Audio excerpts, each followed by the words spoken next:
जैसा कि आप लोगों को मालूम है, contraction and relaxation of heart is called as cardiac cycle, जैसा कि हमने पहले बात किया था। अभी मैं आपसे बात कर रहा हूं यूट्यूब के विनायक चैनल पर।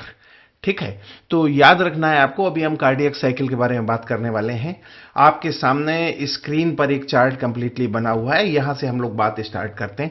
देखो, कार्डियक साइकिल का टोटल टाइम कितना कितना हुआ, 0.8 सेकंड में एक कार्डियक साइकिल कंप्लीट होता है। इस बात को दिमाग में सेट करना है। And cardiac cycle is consist of two cycle, auricular cycle as well as ventricular cycle. अगर मैं ऑरिकुलर साइकिल के बारे में बात करूं तो आपको अच्छी तरह याद रखना है, इसका टोटल टाइम कितना हुआ, 0.8 सेकंड में ऑरिकुलर साइकिल कंप्लीट हो जाता है, और 0.8 सेकंड में ही वेंट्रिकुलर साइकिल भी कंप्लीट हो जाता है। और ये दोनों साइकिल एक दूसरे का साइमल्टेनियस है, तो इसका जो टोटल टाइम होता है वो भी कितना होता है, 0.8 सेकंड। 0.8 सेकंड। तो अच्छी तरह से आपको याद रखना है, कार्डियक साइकिल का टोटल टाइम कितना हुआ, 0.8 सेकंड। और कार्डियक साइकिल दो साइकिल से मिलकर बना है, ऑरिकुलर साइकिल और वेंट्रिकुलर साइकिल, और उन दोनों का भी टोटल टाइम कितना हुआ, 0.8 सेकंड। अब पहले हम लोग बात करेंगे ऑरिकुलर साइकिल के बारे में। ऑरिकुलर साइकिल में जो फर्स्ट इवेंट है वो क्या हुआ, ऑरिकुलर सिस्टोल, जैसा कि ये चार्ट में बना हुआ है, जहां अभी मेरा पेन चल रहा है।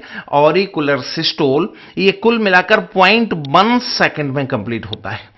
और ये 0.1 सेकंड कहां, ये ऑरिकुलर साइकिल के 0 से लेकर 0.1 के बीच में ऑरिकुलर सिस्टोल का टाइम होता है। इस बात को दिमाग में अच्छी तरह सेट करना है।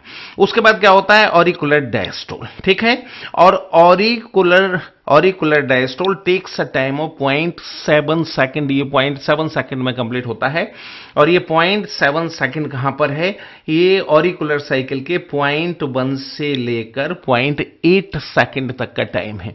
अगर मैं सिस्टोल की बात करूं, अगर मैं सिंपल भाषा में सिस्टोल को समझाऊं तो सिस्टोल का मतलब होता है कॉन्ट्रैक्शन और डायस्टोल का मतलब होता है रिलैक्सेशन। इस बात को दिमाग में सेट करना है। तो याद रखना, जब हम ऑरिकुलर साइकिल के बारे में बात करेंगे, then first of all auricular systole, it is followed by auricular diastole. You have to keep in your brain. And auricular systole takes a time of 0.1 second in between 0 to 0.1 of auricular cycle, and it is followed by auricular diastole takes a time of 0.7 second in between 0.1 to 0.8। ठीक है, उसके बाद हम बात करेंगे ventricular cycle के बारे में। और वेंट्रिकुलर साइकिल का भी टोटल टाइम कितना हुआ, 0.8 सेकंड। इस बात को दिमाग में सेट करना है। और इसमें जो पहला इवेंट है वो कौन सा हुआ, वेंट्रिकुलर डायस्टोल। आपको अच्छे से याद रखना है, ऑरिकुलर साइकिल में जिस समय ऑरिकुलर सिस्टोल होगा उस समय वेंट्रिकुलर साइकिल में वेंट्रिकुलर डायस्टोल चल रहा होगा। और इसमें टोटल कितना टाइम लगेगा, 0.1 सेकंड। और ये 0.1 सेकंड कहां पर होगा, ये 0 to 0.1 के बीच में होगा। इस बात को अच्छी तरह से दिमाग में सेट करना है। Ventricular diastole is followed bye ventricular systole. Ventricular diastole के बाद क्या होगा, वेंट्रिकुलर सिस्टोल होगा। सिस्टोल का मतलब क्या हुआ, कॉन्ट्रैक्शन। और ये कितना टाइम लेगा, it takes a time of 0.3 second in between 0.1 to 0.4। इस बात को अच्छी तरह से दिमाग में सेट करना है कि वेंट्रिकुलर सिस्टोल का टोटल टाइम कितना होगा, 0.3 सेकंड। और ये कहां से कहां तक होगा, ये 0.1 से 0.4 के बीच में होगा। उसके बाद याद रखना है कि वेंट्रिकुलर सिस्टोल के बाद क्या होगा, वेंट्रिकुलर डायस्टोल। और ये टोटल कितना टाइम लेगा, ये टोटल 0.4 सेकंड का टाइम लेगा। और ये टाइम कहां से कहां तक होगा, 0.4 से 0.8 सेकंड के बीच में ये टाइम रहेगा। इस बात को दिमाग में अच्छी तरह से सेट करना है। तो कुल मिलाकर इतना याद रखना है कि ऑरिकुलर साइकिल में पहले ऑरिकुलर सिस्टोल होगा, उसके बाद ऑरिकुलर डायस्टोल होगा। अगर मैं वेंट्रिकुलर साइकिल की बात करूं तो उसमें पहले वेंट्रिकुलर डायस्टोल होगा, उसके बाद वेंट्रिकुलर सिस्टोल होगा, और उसके बाद वेंट्रिकुलर डायस्टोल होगा। ठीक है, तो अब अगले डायग्राम पर हम लोग जा रहे हैं। अगले डायग्राम में और बातों को हम समझने का प्रयास करेंगे। थोड़ा सा बात यहां पे हम कर लें डायस्टोल और सिस्टोल के बारे में। देखो, हार्ट में हमने बात किया था नोडल टिश्यू के बारे में, और nodal tissue contain two type of channel, sodium channel as well as potassium channel. You have to keep in your brain. And opening of sodium channel is called as depolarisation. जब nodal tissue का sodium channel खुल जाता है, sodium pump खुल जाता है, तो ये इंसिडेंट क्या कहलाता है, ये डिपोलराइजेशन कहलाता है। और जिस समय इसमें नोडल टिश्यू में डिपोलराइजेशन होता है उस समय कंसर्निंग चैम्बर में सिस्टोल होता है, इस बात को दिमाग में सेट करना है। इसी तरह से सोडियम पंप के बंद होने के बाद पोटेशियम पंप खुल जाता है, और जब पोटेशियम पंप खुल जाता है this incident is called as repolarization. तो ये क्या कहलाता है? ये रिपोलराइजेशन कहलाता है। और जब नोडल टिश्यू में रिपोलराइजेशन होता है उस समय हार्ट के कंसर्निंग चैम्बर में डायस्टोल होता है, इस बात को याद रखना। और अगर मैं एनसीईआरटी की भाषा में बात करूं तो एक्साइटेशन फेज के बाद नॉर्मल फेज का एस्टेब्लिशमेंट या संबंधित चैम्बर का, कंसर्निंग चैम्बर का एक्साइटेशन से बाहर निकल आना, ये डायस्टोल कहलाता है, इस बात को दिमाग में सेट करना। तो ये चार्ट याद रखेंगे। उसके बाद देखो हम बात करेंगे ऑरिकुलर और वेंट्रिकुलर साइकिल के स्केल के बारे में बात करेंगे। अब यहां आप ध्यान से देखिए, एक स्केल मैंने बनाया हुआ है, इसमें जो अपर साइड है this is for auricular cycle, you have to keep in your brain, और जो लोअर स्केल है this is for ventricular cycle, इस बात को याद रखना। जो अपर स्केल है ऑरिकुलर साइकिल के लिए है और जो लोअर स्केल है वो वेंट्रिकुलर साइकिल के लिए है, इस बात को दिमाग में सेट करना है। और पॉइंट सेकंड के हिसाब से यहां पर हमने स्केल को सेट कर रखा है। अब ध्यान से देखेंगे ऑरिकुलर साइकिल में 0 से 0.1 के बीच में क्या हो रहा है? ऑरिकुलर सिस्टोल हो रहा है। और 0.1 से 0.8 के बीच में क्या हो रहा है? ऑरिकुलर डायस्टोल हो रहा है, इस बात को अच्छी तरह से दिमाग में सेट करना है। अगर मैं वेंट्रिकुलर साइकिल की बात करूं तो 0 से 0.1 के बीच में क्या हो रहा है? 0 से 0.1 के बीच में हो रहा है वेंट्रिकुलर डायस्टोल। और 0.1 से 0.4 के बीच में क्या चल रहा है? Ventricular systole. और 0.4 से 0.8 के बीच में again ventricular diastole is there. मतलब जो अभी चार्ट में हमने जिस फॉर्म में देखा था उसी चीज को यहां हम ग्राफिक फॉर्म में देख रहे हैं। एक बार फिर से बात करते हैं। ऑरिकुलर साइकिल में 0 से 0.1 के बीच में ऑरिकुलर सिस्टोल, उसके बाद क्या रहेगा? 0.1 से 0.8 के बीच में ऑरिकुलर डायस्टोल। अगर वेंट्रिकुलर साइकिल में बात करेंगे तो 0 से 0.1 के बीच में वेंट्रिकुलर डायस्टोल एंड 0.1 से 0.4 के बीच में वेंट्रिकुलर सिस्टोल, और 0.4 से 0.8 के बीच में क्या रहेगा? यहां पर वेंट्रिकुलर डायस्टोल रहेगा। इस बात को अच्छी तरह से दिमाग में सेट करके रखना है, ठीक है। अब थोड़ा हम और आगे बढ़ेंगे। अब इसमें कुछ फैक्ट हैं। अब खास तौर से हमें बात करना है वेंट्रिकुलर साइकिल के बारे में। अगर मैं वेंट्रिकुलर साइकिल के बारे में बात करता हूं तो याद रखना, अब ये जो डायग्राम है this is only for ventricular cycle, इसमें केवल वेंट्रिकुलर साइकिल के बारे में हम लोग बात कर रहे हैं और ऑरिकुलर साइकिल के बारे में बात हम लोग यहां नहीं कर रहे हैं, ठीक है। तो अब याद रखना, ये जो सारा स्केल बना हुआ है this is only for ventricular cycle. तो इसमें याद रखना 0 से 0.1 के बीच में क्या हुआ? 0 से 0.1 के बीच में, यहां बेटा लेबलिंग में थोड़ा सा गड़बड़ हुआ, उसे मैं ठीक करता हूं। ये 0 से 0.1 के बीच में क्या हुआ? Ventricular diastole. 0.1 से 0.4 के बीच में वेंट्रिकुलर सिस्टोल एंड 0.4 से 0.8 के बीच में याद रखना यहां क्या हो रहा है? यहां पर हो रहा है ventricular diastole. So this entire cycle only for ventricle, not for auricle. यहां मैं अलग से लिख देता हूं, 0 से 0.1 के बीच में वेंट्रिकुलर डायस्टोल, 0.1 से 0.4 के बीच में वेंट्रिकुलर सिस्टोल एंड 0.4 से 0.8 के बीच में वेंट्रिकुलर डायस्टोल, इस बात को याद रखना। अब देखो वेंट्रिकुलर डायस्टोल को यहां थोड़ा ध्यान से देखना है, थोड़ा ध्यान से देखो। वेंट्रिकुलर डायस्टोल में इनिशियल जो टाइम है वो रैपिड डायस्टोल होगा, मतलब डायस्टोल बहुत तेजी से होगा, एकदम से हो जाएगा। और ये पहला पीरियड कहलाता है रैपिड डायस्टोल का, मतलब अचानक से होने वाला डायस्टोल। जो सेकंड पीरियड है उसमें कैसा डायस्टोल होगा? स्लो डायस्टोल होगा।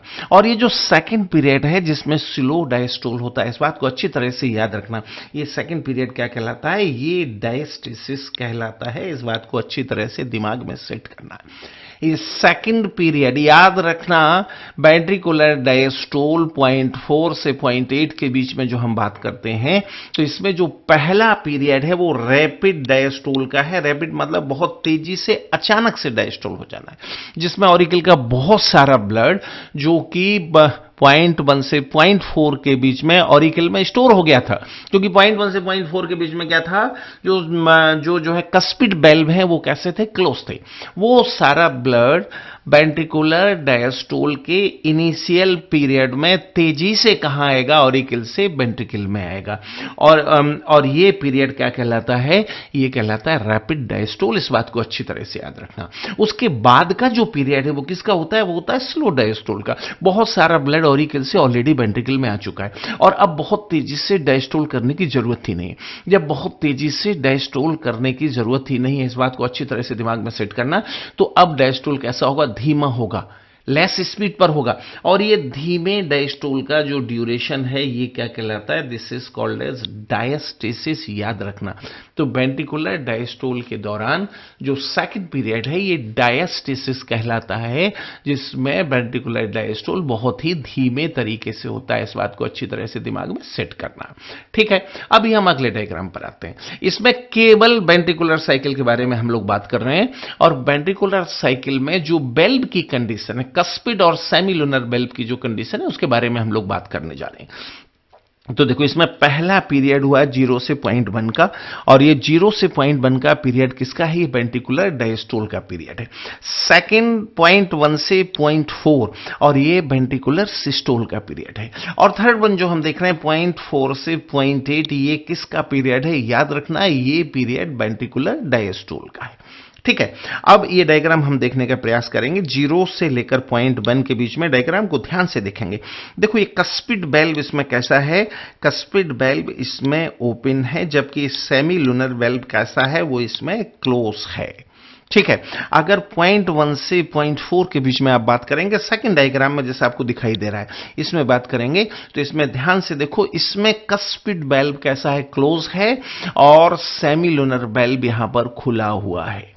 ठीक है, और अगर आप 0.4 से 0.8 के बारे में बात करेंगे, थर्ड फेज के बारे में बात करेंगे, तो इसमें फिर से क्या होगा, कस्पिड बेल्ब का ओपनिंग हो जाएगा और सेमी लूनर बेल्ब का यहां पर क्लोजिंग होगा। एक बार फिर से समझने की जरूरत है।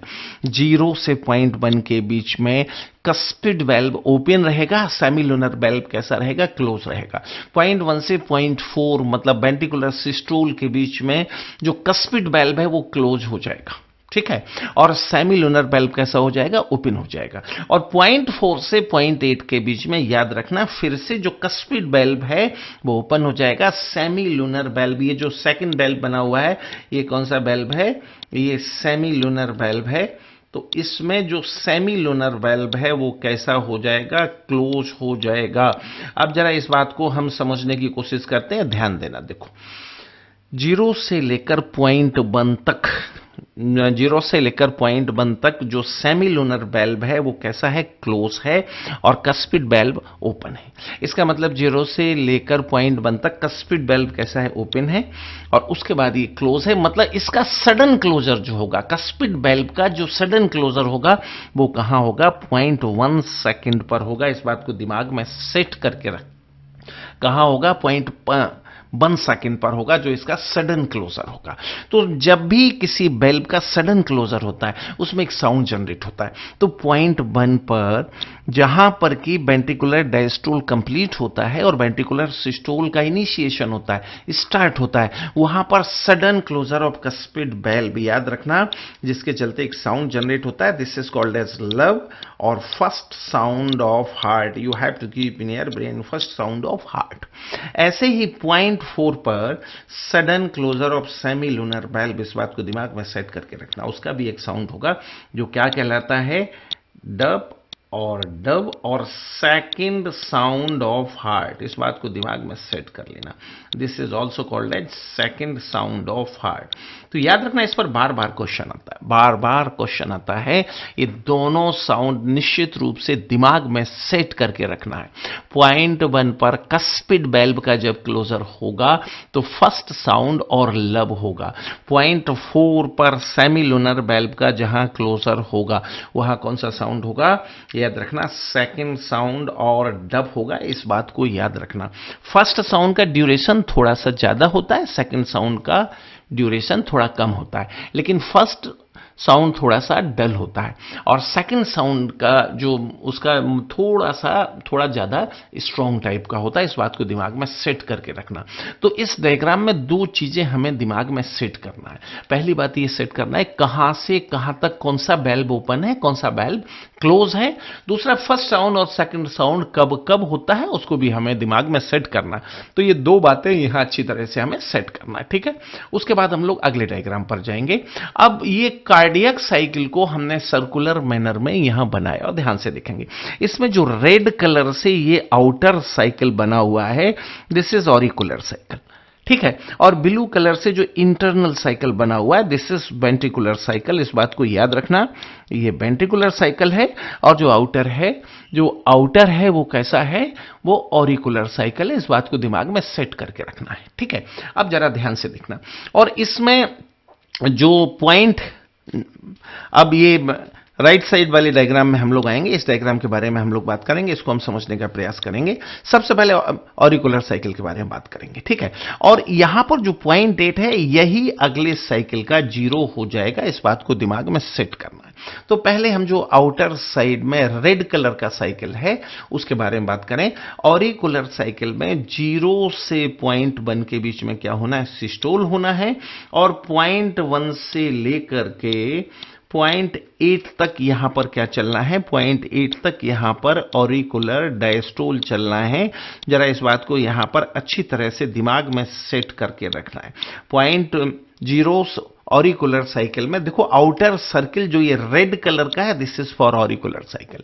इस सर्किल में 0 से पॉइंट 1 तक, 0 से पॉइंट 1 तक देखो क्या होना है, ऑरिकुलर सिस्टोल, जिसको हमने लाइन किया हुआ है। और उसके बाद का जो एरिया है, उसके बाद का पॉइंट 1 से पॉइंट 8 तक क्या चलना है, ऑरिकुलर डायस्टोल, जिसको हमने खाली छोड़ा हुआ है। अगर मैं वेंट्रिकुलर साइकिल की बात करूं तो देखो, वेंट्रिकुलर साइकिल में पॉइंट 1 से लेकर पॉइंट 4 तक का जो एरिया है, this is for ventricular systole. यहां वेंट्रिकुलर सिस्टोल हो रहा है। और उसके बाद पॉइंट 4 से लेकर पॉइंट 8 तक, और आप चाहें तो आप ऐसे भी कह सकते हैं कि पॉइंट 4 से लेकर, आप चाहें तो आप कह सकते हैं पॉइंट 4 से लेकर अगले साइकिल के पॉइंट 1 तक, पॉइंट 4 से लेकर अगली साइकिल के पॉइंट 1 तक क्या हो रहा है, अगली साइकिल के पॉइंट 1 तक वेंट्रिकुलर डायस्टोल हो रहा है। Could you follow my point. अब इस डायग्राम में एक बात पर आपको ध्यान देना है। देखो, पॉइंट 4 से लेकर पॉइंट 8 के बीच में ऑरिकल में भी डायस्टोल है और वेंट्रिकल में भी डायस्टोल। देखो, ये पॉइंट 4 से लेकर हम पॉइंट 8 पर पहुंच जाएं तो ऑरिकल में भी डायस्टोल है, वेंट्रिकल में भी डायस्टोल है। This period is called as compound और ज्वाइंट डायस्टोल। इस बात को अच्छी तरह से याद रखना। कार्डियक साइकिल के दौरान पॉइंट 4 से लेकर पॉइंट 8 तक का जो पीरियड है, this is called as compound diastole. और याद रखना, एनसीईआरटी ने जहां कार्डियक साइकिल लिखा है तो उसने पॉइंट 4 से स्टार्ट किया है, 0 से स्टार्ट नहीं किया है। तो इस डायग्राम को एक बार फिर से देखना है, इसमें 2-3 बातें याद रखना है, खासतौर से वेंट्रिकुलर साइकिल में। वेंट्रिकुलर साइकिल में पॉइंट 1 से लेकर पॉइंट 4 तक क्या हो रहा है, पॉइंट 1 से लेकर पॉइंट 4 तक क्या हो रहा है, इस बात को अच्छी तरह से याद रखना। इसमें वेंट्रिकुलर सिस्टोल चल रहा है पॉइंट 1 से लेकर पॉइंट 4 तक। अगर मैं इसकी बात करूं, क्या चल रहा है, ये वेंट्रिकुलर सिस्टोल चल रहा है। और पॉइंट 4 से लेकर पॉइंट 1 तक, मतलब पॉइंट 4 से लेकर इस साइकिल का पॉइंट 8 और उसके बाद अगली साइकिल का पॉइंट 1, वहां तक क्या चल रहा है, वहां तक चल रहा है डायस्टोल। इसका मतलब, अगर मैं आपसे पूछूं कि मैक्सिमम डायस्टोल कहां होगा, तो याद रखना, अगर हम वेंट्रिकल की बात करेंगे तो जो मैक्सिमम डायस्टोल होगा वो पॉइंट 1 पर होगा, ठीक है। और जो मैक्सिमम सिस्टोल होगा वो कहां होगा, वो पॉइंट 4 पर होगा। इस बात को यहां अच्छी तरह से दिमाग में सेट करके रखना है। अगर मैं वेंट्रिकुलर साइकिल की बात करता हूं तो मैक्सिमम डायस्टोल कहां होगा, याद रखना, ये पॉइंट 1 पर होगा। और मैक्सिमम सिस्टोल कहां होगा, पॉइंट 4 पर होगा, ठीक है। अब उसके बाद हम लोग अगले डायग्राम की बात करेंगे। अब यहां पर देखो, फिर से हमने कार्डियक साइकिल में, खासतौर से वेंट्रिकुलर साइकिल में, ये सारा डायग्राम किसके लिए, बेसिकली वेंट्रिकुलर साइकिल के लिए। वेंट्रिकुलर साइकिल में वॉल्यूम ऑफ हार्ट को हमने समझने का प्रयास किया है। अभी हमने बात किया कि वेंट्रिकुलर डायस्टोल पिछले साइकिल के 0.4 सेकंड से लेकर अगली साइकिल के 0.1 सेकंड तक जाता है। एक बार ध्यान से देखना, इस बात को ध्यान से देखना। अगर मैं यहां दो साइकिल बना सकूं तो एक साइकिल के, मैं जरा पिछले डायग्राम में जाता हूं, पिछले डायग्राम को ध्यान से देखो। 0.4 यहां पर 0.4, यहां पर देखो 0.4 हुआ, यहां से लेकर 0.1 तक वेंट्रिकुलर डायस्टोल होता है। तो मैक्सिमम डायस्टोल कहां होता है? वेंट्रिकल में। अच्छी तरह से इस बात को याद रखना है, वेंट्रिकल में जो मैक्सिमम डायस्टोल होता है वो कहां होता है? 0.1 पर होता है। तो जब डायस्टोल मैक्सिमम होगा तो वेंट्रिकल का वॉल्यूम भी मैक्सिमम कहां होगा? 0.1 पर होगा। ठीक है, कहां होगा? मैक्सिमम जो वॉल्यूम होगा वो कहां होगा? 0.1 पर होगा, क्योंकि पिछले साइकिल के 0.4 से डायस्टोल स्टार्ट हुआ, 0.5 सेकंड तक ये कंटिन्यू रहा, और अगली साइकिल के जिस पर अभी हम चल रहे हैं 0.1 तक ये कंटिन्यू रहा। तो मैक्सिमम डायस्टोल किसी भी साइकिल के 0.1 पर होगा, और 0.1 पर जब मैक्सिमम डायस्टोल होगा तो वेंट्रिकल का, अभी हम बात कर रहे हैं लेफ्ट वेंट्रिकल के बारे में, लेफ्ट वेंट्रिकल का जो मैक्सिमम वॉल्यूम होगा वो कहां पर होगा? वो 0.1 पर होगा। इस बात को दिमाग में अच्छी तरह सेट करना है। कहां पर होगा? 0.1 पर होगा। इस बात को अच्छी तरह से सेट करना है, और 0.1 पर ही लेफ्ट वेंट्रिकल में मैक्सिमम ब्लड पाया जाएगा, और 0.1 is termination point for diastole of ventricle. So याद रखना, लेफ्ट वेंट्रिकल में सबसे ज्यादा ब्लड, मतलब 120 ml ब्लड कहां पाया जाता है? ये 0.1 सेकंड पर पाया जाता है। कहां पाया जाता है? ये 0.1 सेकंड पर पाया जाता है। इस बात का याद रखना। ये सारा डिस्कशन हम कहां कर रहे हैं? याद रखना, यूट्यूब के विनायक चैनल पर हम लोग इस बारे में बात कर रहे हैं। ठीक है ना, यूट्यूब का विनायक चैनल है और इस पर हम लोग डिस्कस कर रहे हैं। Got it this point? तो अब इस बात को अच्छी तरह से याद रखना है। ठीक है, तो याद रखना कि 0.1 सेकंड पर लेफ्ट वेंट्रिकल का मैक्सिमम वॉल्यूम होगा, राइट वेंट्रिकल का भी मैक्सिमम वॉल्यूम यही होगा, लेकिन अभी हम सारा डिस्कशन कर रहे हैं लेफ्ट वेंट्रिकल के बारे में। तो मैक्सिमम वॉल्यूम होगा तो इसमें कितना ब्लड होगा? 120 ml ब्लड कार्डियक साइकिल के 0.1 सेकंड पर लेफ्ट वेंट्रिकल में पाया जाता है, and this is called as end diastolic volume. इस बात को अच्छी तरह से दिमाग में सेट करना है। हम किसके बारे में बात कर रहे हैं? We are discussing about end diastolic volume. ठीक है, 0.1 सेकंड पर किसी भी कार्डियक साइकिल के 0.1 सेकंड पर लेफ्ट वेंट्रिकल और राइट वेंट्रिकल में भी similar quantity is there, but this time we are discussing about left ventricle only. 0.1 second पर सबसे ज्यादा वॉल्यूम लेफ्ट वेंट्रिकल का पाया जाता है। इस बात को दिमाग में सेट करके रखना। कितना? 120 ml, and this is called as end diastolic volume. अब दूसरे साइड में बात करते हैं। 0.1 सेकंड से वेंट्रिकल में सिस्टोल स्टार्ट हो जाएगा, और मैक्सिमम सिस्टोल कहां पर होगा? 0.4 सेकंड पर। मैक्सिमम सिस्टोल कहां होगा? 0.4 सेकंड पर। इस बात को याद रखना। मैक्सिमम सिस्टोल कहां होगा? 0.4 सेकंड पर। इस बात को दिमाग में अच्छी तरह से याद रखना है। तो जब मैक्सिमम सिस्टोल होगा तो लेफ्ट वेंट्रिकल का जो एरिया होगा, जो वॉल्यूम होगा, वो मिनिमाइज होगा, मिनिमम होगा, और मिनिमम होगा तो उसमें मिनिमम क्वांटिटी ब्लड भी पाई जाएगी। और कितना ब्लड यहां पर पाया जाएगा? 50 ml ब्लड यहां पर पाया जाएगा। टोटल कितना ml ब्लड पाया जाएगा? टोटल 50 ml ब्लड पाया जाएगा। इस बात को अच्छी तरह से दिमाग में सेट करके रखना है। और चूंकि यहां पर because of it's a time of termination of systole, that's why this is called as, इसलिए इसको हम क्या कहते हैं? इसको हम एंड सिस्टोलिक वॉल्यूम कहते हैं। इस बात को अच्छी तरह से दिमाग में सेट करके रखना है। अब फिर से देखते हैं। 0.1 सेकंड पर लेफ्ट वेंट्रिकल में सबसे ज्यादा ब्लड है, कितना है? 120 ml, और उसे हमने नाम दिया EDB। ठीक है, और 0.4 सेकंड पर मिनिमम ब्लड है, उसे हमने क्या नाम दिया? उसे हमने नाम दिया ESB। अगर इन दोनों का डिफरेंस हम देखें तो कितना हो जाता है? EDB minus ESB, and diastolic volume minus and systolic volume, और ये 120 ml माइनस 50 टोटल हो जाता है 70 ml, और ये 70 ml कहलाता है स्ट्रोक वॉल्यूम। ये 70 ml कहां जाता है? ये बिसरा को सप्लाई हो जाता है, बॉडी को सप्लाई हो जाता है। तो एक कार्डियक साइकिल के दौरान दौरान बॉडी को कितना ब्लड मिलता है, कुल मिलाकर 70 ml ब्लड मिलता है। इस बात को दिमाग में सेट करके रखना है, कितना ml ब्लड मिलता है, 70 ml। और ये क्या कहलाता है, this is called as stroke volume. इस बात को अच्छी तरह से याद रखना, क्या कहलाता है, ये स्ट्रोक वॉल्यूम कहलाता है। अगर हम ये जानना चाहें कि 1 मिनट में बॉडी को कितना ब्लड मिलता है, तो हम क्या करेंगे, 1 मिनट में कितना कार्डियक साइकिल जो ऑपरेट होता है उसे हम क्या कहते हैं, हार्ट बीट रेट। कितना एक मिनट में जो कार्डियक साइकिल ऑपरेट होता है उसे हम कहते हैं हार्ट बीट रेट, ठीक है। और इसे 72 टू 75 ये माना जाता है कि 1 मिनट में जो हार्ट बीट रेट है, 1 मिनट में कितना कार्डियक साइकिल ऑपरेट होता है, 72 to 75।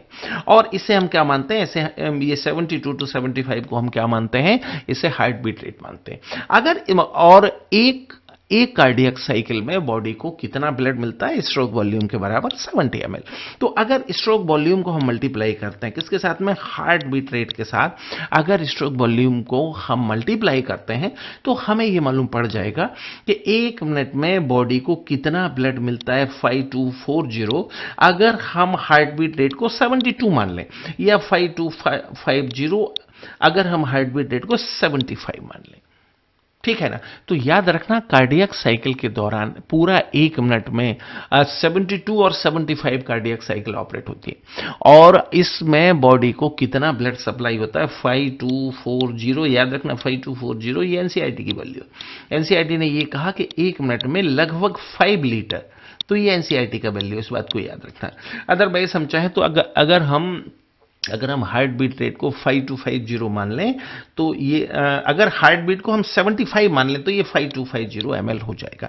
And this is called as cardiac output, this is called as cardiac output. एक बार फिर से इस डायग्राम को देखते हैं, इसमें जितना डायग्राम बन रहा है उसको एक बार फिर से देखते हैं। देखो पॉइंट 1 पर हार्ट में लेफ्ट वेंट्रिकल में मैक्सिमम ब्लड है जो कि 120 ml है, उसे हमने नाम दिया एंड डायस्टोलिक वॉल्यूम। पॉइंट 4 पर मिनिमम ब्लड है जो 50 ml है, उसे हमने नाम दिया एंड सिस्टोलिक वॉल्यूम। दोनों का डिफरेंस कितना हुआ, 70 ml, उसे हमने नाम दिया स्ट्रोक वॉल्यूम, ठीक है। फिर 1 मिनट में बॉडी को जो ब्लड सप्लाई होता है वो कहलाता है कार्डियक आउटपुट। और इसको हमने कितना हमने वैल्यू दिया है, 5240 ml या 5250 ml, मतलब मोटे तौर पर 5.25 लीटर ब्लड 1 मिनट में बॉडी को सप्लाई कर दिया जाता है। तो इतनी बातें कुल मिलाकर यहां पर हमें डिस्कशन करना है, इतनी बातें कुल मिलाकर हमें यहां पे समझना था, तो उसके बारे में हमने डिस्कशन कर लिया। अब हम अगले डायग्राम पर चलते हैं। अब जरा ध्यान से देखना, अब वेंट्रिकुलर साइकिल और बीपी को हम यहां जोड़कर देखते हैं। हालांकि दोनों में कोई सीधा संबंध नहीं है, लेकिन कुछ चीजों को अगर हम जोड़कर देखें तो यह बेहतर रहेगा। देखो पॉइंट 1 पर अभी हमने बात किया, पॉइंट 1 पर वेंट्रिकुलर डायस्टोल कंप्लीट होता है, पॉइंट 1 पर वेंट्रिकुलर डायस्टोल कंप्लीट हो जाता है। और मैक्सिमम क्वांटिटी ऑफ ब्लड कहां पाया जाता है, लेफ्ट वेंट्रिकल में। इसका मतलब मैक्सिमम क्वांटिटी ऑफ ब्लड कहां है, लेफ्ट वेंट्रिकल में। मतलब ब्लड वेसल्स में ब्लड की क्वांटिटी अभी काफी कम है, और ब्लड वेसल्स में अगर ब्लड की क्वांटिटी कम है तो बीपी भी कम होगा, ठीक है। तो इस समय 0.1 सेकंड पर जो बीपी होता है ये 80 mmHg, और बिकॉज ऑफ यहां डायस्टोल कंप्लीट हो रहा है तो इसको हमने नाम दिया डायस्टोलिक बीपी, क्योंकि ये एंड ऑफ डायस्टोल पर ये बीपी का वैल्यू आता है, तो इसको हमने नाम दिया, इसको हमने क्या नाम दिया, हमने दिया एंड ऑफ डायस्टोल पर हम काउंट कर रहे हैं, हमने नाम दिया डायस्टोलिक बीपी। फिर देखो 0.4 सेकंड, अगर मैं 0.4 सेकंड की बात करता हूं, किसकी बात करता हूं, 0.4 सेकंड की। 0.4 सेकंड पर हार्ट के अंदर कितना, लेफ्ट वेंट्रिकल के अंदर कितना ब्लड है, minimum quantity of blood, this is 50 ml। तो ये जो मिनिमम क्वांटिटी ऑफ ब्लड जो लेफ्ट वेंट्रिकल, उसका कारण क्या है, उसका कारण यह है कि मैक्सिमम ब्लड को ब्लड वेसल्स में सप्लाई कर दिया गया है। मतलब ब्लड वेसल्स में इस समय ब्लड की क्वांटिटी ज्यादा है कि तो उसका ब्लड प्रेशर भी ज्यादा होगा, कितना होगा, 120 mmHg। और यहां पर वेंट्रिकल में सिस्टोल कंप्लीट हो रहा है तो उसे हमने नाम दिया सिस्टोलिक बीपी, इस बात को याद रखना, ठीक है। तो याद रखना डायस्टोलिक बीपी जो 0.1 सेकंड कार्डियक साइकिल के 0.1 सेकंड पर हम काउंट करते हैं, उसका वैल्यू कितना है, अच्छी तरह से याद रखना, उसका वैल्यू है 80 mmHg, और सिस्टोलिक बीपी का कितना हुआ, 120 mmHg, ठीक है। और हेल्दी पर्सन का जो बीपी माना जाता है, this is 120/80 mmHg and not 80/120 mmHg। इस बात को याद रखना, ठीक है। अगर मैं एनसीईआरटी की बात मानूं तो अगर बीपी 140/90 को पार कर जाए, then this condition is called as high BP और हाइपरटेंशन। इसी तरह से बीपी का कम होना हाइपोटेंशन कहलाता है। फिर मेडिकल साइंस में एक फॉर्मूला और दिया जाता है। मेडिकल साइंस में ये मानते हैं कि एज के साथ साथ सिस्टोलिक बीपी की वैल्यू बढ़ती जाती है और 90 प्लस एज को जोड़कर हम सिस्टोलिक बीपी की एवरेज वैल्यू का पता लगा सकते हैं। मतलब उसके वैल्यू का जो एवरेज है उसके बारे में हम पता लगा सकते हैं। कैसे लगा सकते हैं? 90 प्लस एज को ऐड करके, दोनों को जोड़कर हम पता लगा सकते हैं, ठीक है। तो इसमें याद रखना हेल्दी व्यक्ति का जो बीपी है दिस इज 120/80, ठीक है। फिर उसके बाद ये जो है एनसीईआरटी विंडो, ये मैंने इसमें शामिल किया हुआ। देखो जैसा अभी मैंने बात किया था कि एनसीईआरटी ने ये कहां से शामिल किया है, एनसीईआरटी ने इसको शामिल किया है ज्वाइंट डायस्टोल से 0.4 से 0.8। इसमें एक एक लाइन एनसीईआरटी की, आप उसको मैच कर सकते हो। केवल मैंने इसको हेडिंग दिया है, कुछ एक अंडरलाइन किया है जिससे ये आपके लिए आसान हो जाए। तो ज्वाइंट डायस्टोल में जितना इवेंट होता है, जो भी इवेंट होता है ज्वाइंट डायस्टोल में, ज्वाइंट डायस्टोल कहां से कहां तक होता है? 0 से लेकर 0.48 तक, 0.4 से 0.8 तक, ठीक है। और इसमें खास बात क्या है कि ऑरिकल और वेंट्रिकल दोनों का डायस्टोल होता है। मतलब यहां ऑरिकल में भी डायस्टोल चल रहा है प्लस वेंट्रिकल में भी डायस्टोल चल रहा है। तो एनसीईआरटी ने इसको सबसे पहले लिया है, सबसे पहले इसके बारे में जिक्र किया है, ठीक है। और बताया है कि इसमें चारों चैम्बर कैसे हैं? रिलैक्स हैं। और ट्राइकस्पिड और बाइकस्पिड वेल्व कैसा है? ओपन है। और सेमिलुनर वेल्व इसमें बंद है। फिर एनसीईआरटी ने सेकंड स्टेप लिया है ऑरिकुलर सिस्टोल। एक एक लाइन आप एनसीईआरटी से मैच कर सकते हो। और ये ड्यूरेशन का है 0 से लेकर 0.1। मैंने केवल इसको हेडिंग दिया है, फॉन्ट का साइज थोड़ा सा बढ़ाया है ताकि आपको ये पढ़ने में इंटरेस्टिंग लगे, ठीक है। फिर उसके बाद देखो फिर एनसीईआरटी ने तीसरा स्टेप लिया है वेंट्रिकुलर सिस्टोल। ये 0.1 से लेकर 0.4 का ड्यूरेशन एनसीईआरटी ने लिया है, 0.1 से लेकर 0.4 का ड्यूरेशन। और ये वेंट्रिकुलर सिस्टोल का ड्यूरेशन है जिसमें 0.1 पर कस्पिड वेल्व के बंद होने की वजह से, सडन क्लोजर की वजह से जो पहला हार्ट साउंड है वो होगा। और 0.4 पर सेमिलुनर वेल्व के सडन क्लोजर से क्या होगा? उसके सडन क्लोजर से जो सेकंड हार्ट साउंड है वो जनरेट होगा, ठीक है। उसके बाद फिर एनसीईआरटी ने दोबारा से बात किया ज्वाइंट डायस्टोल के बारे में, ठीक है। तो उसको मैं यहां जैसा का तैसा लिख दिया हूं। एनसीईआरटी ने अपने डिस्कशन में ज्वाइंट डायस्टोल का 2 बार जिक्र किया है, तो मैंने उसको दोनों बार यहां लिख दिया, ठीक है। और उसके बाद फिर देखो उसके बाद एनसीईआरटी ने दिया है cardiac cycle and heart beat rate, और उसको 72 टाइम पर मिनट इसको एक्सेप्ट किया, 72 टाइम पर मिनट। अभी जो कुछ हमने डिस्कशन किया है वो सारा जो है इसमें है। और एक कार्डियक साइकिल का ड्यूरेशन एनसीईआरटी ने 0.8 सेकंड दिया है, जो हमने भी जिसके बारे में बात किया है। तो याद रखना ये सारी लाइन एनसीईआरटी की है और आप लोगों को पढ़ने में आसान लगे इसलिए मैंने उसको हेडिंग दिया है। फिर देखो एनसीईआरटी ने volume and cardiac output of heart, ये सारा एक एक लाइन आपको मिल जानी है, ठीक है। उसमें स्ट्रोक वॉल्यूम के बारे में डिस्कशन किया है जिसको मैंने हाईलाइट कर दिया है और वो 70 ml बताया है जैसा कि अभी हमने डिस्कस किया है। फिर उसके बाद कार्डियक आउटपुट का बात किया है और एनसीईआरटी ने उसको कितना बताया? 500 ml और 5 लीटर, क्योंकि एनसीईआरटी ने जो हार्ट बीट रेट माना है वो कितना? 72 माना है। तो अगर हम उसको मानकर चलते हैं तो ये 5 लीटर या 500 ml हो जाता है, ठीक है। फिर उसके बाद साउंड ऑफ हार्ट के बारे में बात किया है। First sound of heart love and second sound of heart dub, दोनों के बारे में एनसीईआरटी ने बात किया है जिनके बारे में हम भी बात करके आए हैं, ठीक है। एग्जैक्टली वैसा ही बात यहां पर एनसीईआरटी ने किया है। इस बात को अच्छी तरह से दिमाग में सेट करना है। फिर इसमें मतलब इसके लास्ट पार्ट में मैंने प्रीवियस ईयर क्वेश्चन यहां पर शामिल किया है। क्या शामिल किया है? प्रीवियस ईयर क्वेश्चन यहां पर मैंने शामिल किया है जो ऑल इंडिया पीएमटी और नीट में पिछले सालों में कार्डियक साइकिल के ऊपर आए हैं। पिछले 30-32 साल के ड्यूरेशन में कार्डियक साइकिल पर कुल मिलाकर 5 क्वेश्चन आए इंक्लूडिंग बीपी। उन सभी 5 क्वेश्चन को मैंने यहां शामिल किया है, ठीक है। तो इसको देखने से परफेक्टली आइडिया आपको यह लगेगा कि किस तरह के क्वेश्चन आते हैं और आपके तैयारी का डायरेक्शन क्या होना चाहिए। तो ये कंप्लीट मैंने यहां पर तैयार किया है, कंप्लीट वीडियो मैंने यहां तैयार किया है। और अगला वीडियो जो आपको मिलने वाला है वो हम नोडल टिश्यू के बारे में बात करने वाले हैं। किसके बारे में बात करने वाले हैं? अभी हम नोडल टिश्यू के बारे में बात करने वाले हैं। चलो जल्दी से एक बार इसका सारा जो हम पढ़े एक बार उसको हम फिर से बात कर लेते हैं, एक बार फिर से हम लोग उसको बात कर लेते हैं। हाँ देखो, सबसे पहले हमने ये चार्ट के बारे में डिस्कशन किया, चार्ट के बाद थोड़ा सा हमने बात किया सिस्टोल और डायस्टोल के बारे में, उसके बाद हमने बात किया। और इस डायग्राम को देखो, आप ध्यान से देखेंगे तो आपको पता चलेगा कि 0.4 से 0.8 के बीच में ऑरिकल और वेंट्रिकल दोनों में डायस्टोल हो रहा है, and this is called as joint और कंपाउंड डायस्टोल। एनसीईआरटी ने यहीं से ये कार्डियक साइकिल को स्टार्ट किया है, ठीक है। फिर उसके बाद देखो, हमने वेंट्रिकुलर साइकिल में बात किया जिसमें हमने खास तौर से डायस्टेसिस के बारे में डिस्कशन किया है, ठीक है। फिर उसके बाद देखो, हमने अगले उसमें बात किया है वेंट्रिकुलर साइकिल, इसमें बेल्ब की कंडीशन के बारे में हमने डिस्कशन किया है, ठीक है। फिर हमने बात किया है कार्डियक साइकिल में, इसको सर्कुलर मैनर में दिखाया है, जिससे आपको यह समझ में आएगा कि जो वेंट्रिकुलर डायस्टोल है 0.4 से स्टार्ट होके अगले साइकिल के 0.1 तक ये कंटिन्यू है। फिर हमने ये इसकी कैपेसिटी के बारे में बात किया है, वॉल्यूम ऑफ हार्ट के बारे में बात किया है, कार्डियक आउटपुट के बारे में बात किया है। फिर हमने कार्डियक साइकिल के साथ बीपी को जोड़कर देखा, ठीक है। और उसके बाद ये एनसीईआरटी का एग्जैक्टली नोट से आप एक एक लाइन को एनसीईआरटी से मैच कर सकते हो। इसमें केवल मेरा वो है, केवल मैंने इसके अंदर हेडिंग ऐड किया है और कुछ चीजों को हाईलाइट किया, ठीक है। और उसके बाद ये क्वेश्चन, ठीक है। तो अगला वीडियो जो आपके पास रहेगा, this is for nodal tissue. Okay, all the best. और मेरी शुभकामनाएं, मेरी विशेष सभी आपके साथ हैं।